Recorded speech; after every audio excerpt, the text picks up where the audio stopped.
Good afternoon. My name is Evan Edmiston, and I'm with Tech Rep Marketing, and I'm here today with my friends at Northern Sound and Light to talk about the Presonus Ecosystem. So what is the Presonus Ecosystem, you might ask? The Presonus Ecosystem is a collection of gear that is all connected via our AVB networking system. So what does AVB stand for? AVB is Audio Video Bridging. So it allows us to create a network of audio over the switcher, all connected with Cat5 cable. So what are the benefits of using an AVB system? Well, for starters, you don't have to use snakes. Instead, you use Cat5 cable, which is not only less expensive, but it can do up to 300 feet runs from unit to unit.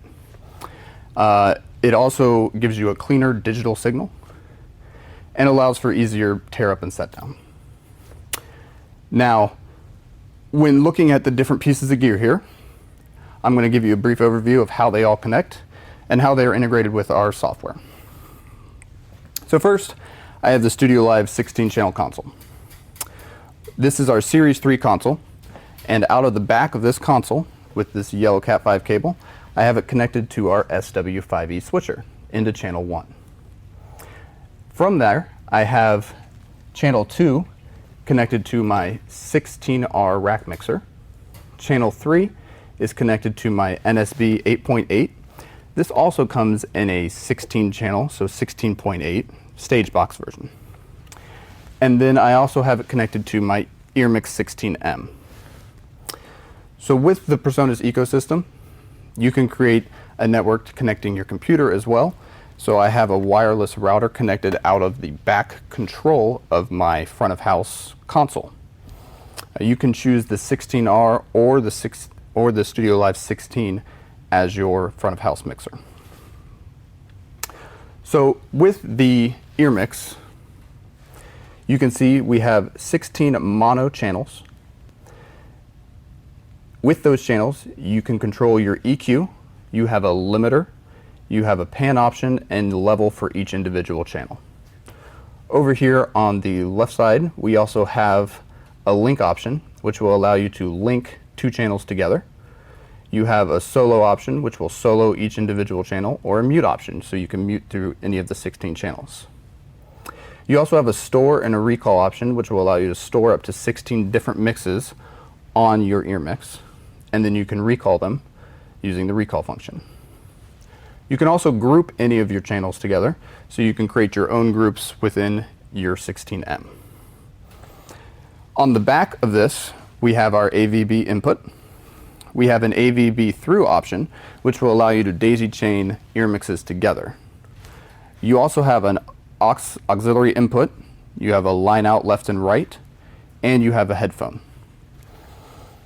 Over here you have your main section of the EarMix, which will allow you to control your auxiliary input level, your line output level, and your phone level.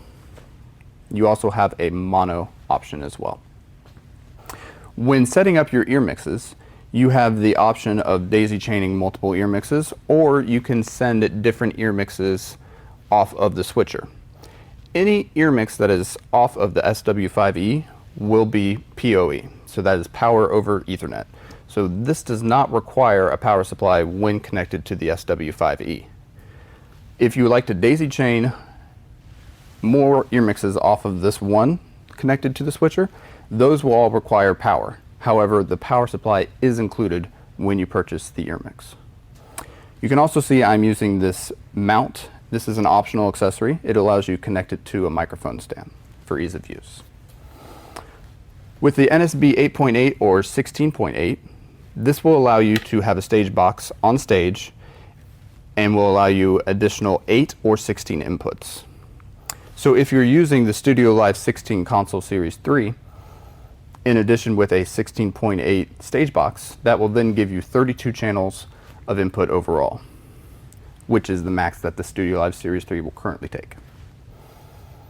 Now, as you can see, you can also use your universal control software to locate the mixers,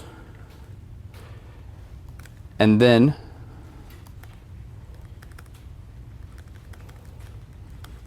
you can control all your digital patching and networking through that.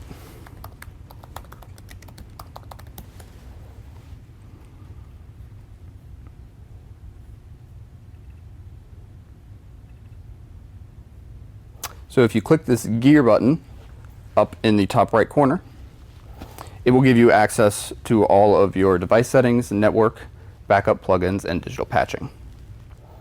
With the network option, you can see that I have the StudioLive 16R and the EarMix available down here.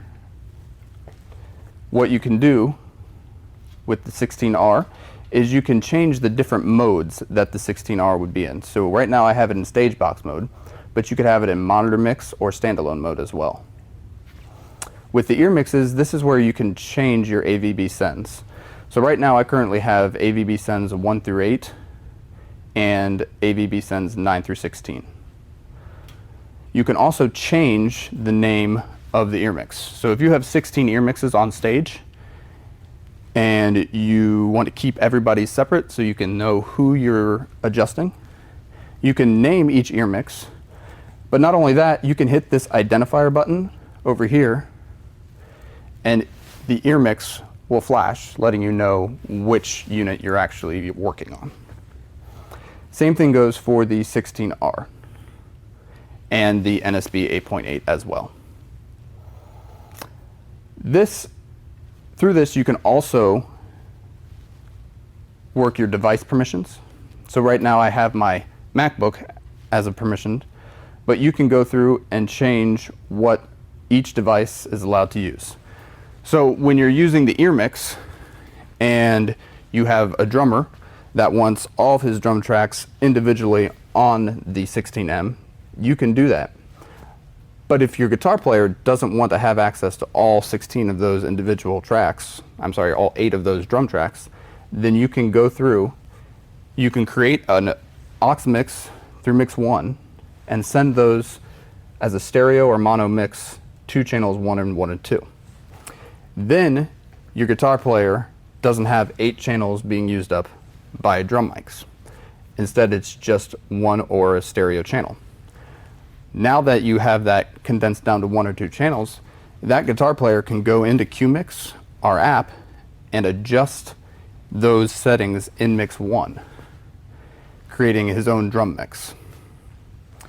Now this is really useful when you have a limited number of channels and a ton of instruments on stage. So I hope this gives you a quick overview of how you can use the Presonus Studio One ecosystem in a live or studio setting.